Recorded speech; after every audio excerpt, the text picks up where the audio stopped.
Welcome to मन kit vibes. नमस्कार। आज हम समझने वाले हैं प्रकाश संश्लेषण की क्रियाविधि यानी मैकेनिज्म ऑफ फोटोसिंथेसिस। ये एक बहुत ही ज़रूरी टॉपिक है, खासकर नीट, आरपीएससी फर्स्ट और सेकंड ग्रेड, 11th-12th बोर्ड्स और विज्ञान से जुड़े सभी एग्जाम्स के लिए। तो चलिए सीधे मुद्दे पर आते हैं। ये जो पूरा चैप्टर है ना, ये असल में एक बहुत ही सिंपल बैलेंसिंग एक्ट है। ये एक रिडॉक्स रिएक्शन है, मतलब ऑक्सीकरण अपचयन अभिक्रिया।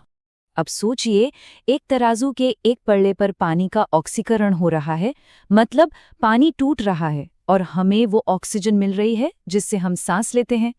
तो सबसे ज़रूरी बात यहाँ ये है कि पानी इलेक्ट्रॉन्स खो देता है और फिर तराजू के दूसरे पल्ले पर उसी एनर्जी का इस्तेमाल होता है कार्बन डाइऑक्साइड को रिड्यूस करने में, यानी उसका अपचयन करने में। और इससे बनता है पौधे का खाना, यानी चीनी या कह लीजिए कार्बोहाइड्रेट। ये बैलेंस को एकदम परफेक्ट तरीके से दिखाता है। तो चलिए प्रकाश संश्लेषण की इस क्रियाविधि की गहराइयों में उतरते हैं, जो कि धरती पर मौजूद सबसे कुशल माइक्रो फैक्ट्री है। आइए देखते हैं कि आखिर ये काम कैसे करती है। हम शुरुआत करेंगे इस फैक्ट्री के ब्लूप्रिंट से। ये पूरी प्रक्रिया दो अलग अलग हिस्सों में होती है, जो एक दूसरे के साथ मिलकर एकदम तालमेल से काम करते हैं। इस फैक्ट्री का जो फ्लोर है वो है क्लोरोप्लास्ट, यानी हरित लवक, और ये दो डिपार्टमेंट्स में बटा हुआ है। एक है ग्रेना, जहां फोटोकेमिकल फेज होता है, और दूसरा है स्ट्रोमा, जहां बायोकेमिकल फेज होता है। चलिए अब चलते हैं हमारे पहले डिपार्टमेंट की ओर, पावर जनरेशन यूनिट, जो सूरज की रोशनी से चलती है। इसे कहते हैं लाइट रिएक्शन या प्रकाशिक अभिक्रिया। ये फेज सिर्फ और सिर्फ प्रकाश की मौजूदगी में होता है। इसमें क्लोरोफिल सूरज की ऊर्जा को सोखकर कुछ ऐसा बनाता है जिसे हम एसिमिलेटरी पावर यानी स्वांगीकरण शक्ति कहते हैं। ये इस फैक्ट्री के लिए एनर्जी करेंसी की तरह है। और ये जो एनर्जी है, ये 3 बहुत ही आसान स्टेप्स में बनती हैं, जो सारे यहाँ दिखाए गए हैं। पहला है फोटोलाइसिस ऑफ वाटर, यानी जल का प्रकाशिक अपघटन, जिसमें पानी ऑक्सीजन और इलेक्ट्रॉनों में टूट जाता है। दूसरा है इलेक्ट्रॉन फ्लो, जिसमें ये इलेक्ट्रॉन एक ट्रांसपोर्ट सिस्टम से गुजरते हैं। और आखिर में एनर्जी स्टोरेज, जहां ये सारी ऊर्जा एटीपी और एनएडीपी मॉलिक्यूल्स में स्टोर हो जाती है। समझ लीजिए, ये हमारे कारखाने की रिचार्जेबल बैटरीज हैं। अब जब हमारी बैटरीज चार्ज हो गई हैं, तो हम चलते हैं दूसरे डिपार्टमेंट में, असेंबली लाइन। ये है डार्क रिएक्शन या अप्रकाशिक अभिक्रिया, जिसे ब्लैकमैन रिएक्शन के नाम से भी जाना जाता है। अच्छा, इस प्रोसेस को सीधे सीधे लाइट की जरूरत नहीं होती और ये स्ट्रोमा में होता है। ये एक तापमान पर निर्भर करने वाली बायोकेमिकल प्रक्रिया है, जिसका मतलब है कि इससे एंजाइम्स कंट्रोल करते हैं। और यहाँ पर असेंबली लाइन अपना काम शुरू करती है। CO2 हवा से अंदर आती है, फिर फैक्ट्री ATP और NADPH बैटरीज से मिली ऊर्जा का इस्तेमाल करके इस CO2 को फाइनल प्रोडक्ट यानी चीनी में बदल देती है, वही कार्बोहाइड्रेट जो जीवन को ऊर्जा देता है। तो एग्जाम्स के लिए इन दोनों फेज के बीच के जो मुख्य अंतर हैं, उन्हें समझना बहुत जरूरी है। चलिए इसे अच्छे से समझते हैं। ये टेबल इनके बीच के फर्क को बहुत ही शानदार ढंग से दिखाती है। देखिए, जगह है ग्राना बनाम स्ट्रोमा। लाइट एक के लिए जरूरी है, दूसरे के लिए नहीं। एक का काम है एनर्जी बनाना, तो दूसरे का काम है चीनी बनाना। और तापमान का लाइट रिएक्शन पर बहुत कम असर होता है, लेकिन डार्क रिएक्शन पर बहुत ज्यादा, जिसे Q10 वैल्यू से मापा जाता है।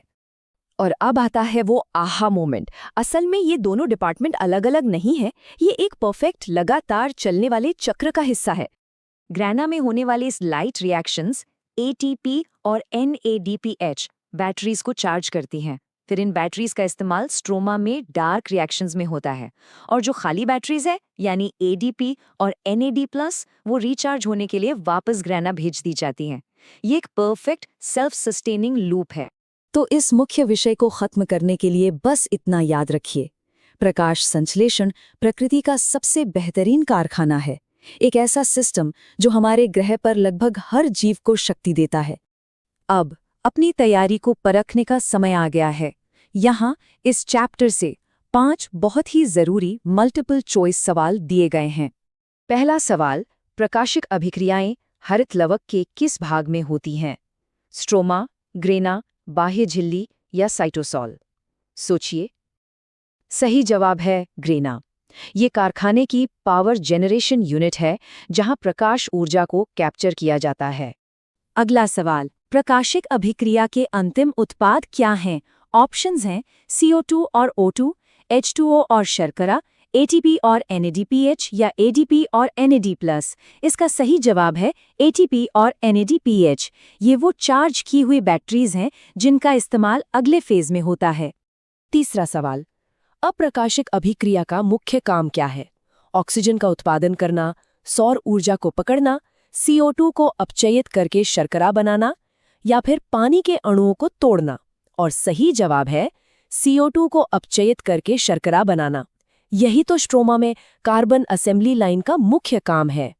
चौथा सवाल, प्रकाश संश्लेषण किस प्रकार की अभिक्रिया है? हाइड्रोलिसिस, डिहाइड्रेशन, केवल ऑक्सीकरण या रेडॉक्स यानी ऑक्सीकरण अपचयन? बिल्कुल सही, इसका जवाब है रेडॉक्स। जैसा कि हमने अपने बैलेंसिंग स्केल पर देखा था, पानी का ऑक्सीकरण होता है और CO2 का अपचयन। आखिरी सवाल, कौन सी प्रक्रिया तापमान से ज्यादा प्रभावित नहीं होती है? Dark reaction, light reaction, enzyme गतिविधि या श्वसन? सही जवाब है लाइट रिएक्शन। ये एक फोटोकेमिकल प्रक्रिया है, जबकि डार्क रिएक्शन बायोकेमिकल है और तापमान के प्रति बहुत संवेदनशील होती है। अगर ये जानकारी काम की लगी हो तो इसे लाइक करिए, अपने दोस्तों के साथ शेयर करिए और मंकीट वाइब्स चैनल को सब्सक्राइब कर लीजिए। बेल आइकॉन दबाना मत भूलिएगा ताकि ऐसे ही हर ज़रूरी चैप्टर पर आपको जानकारी मिलती रहे।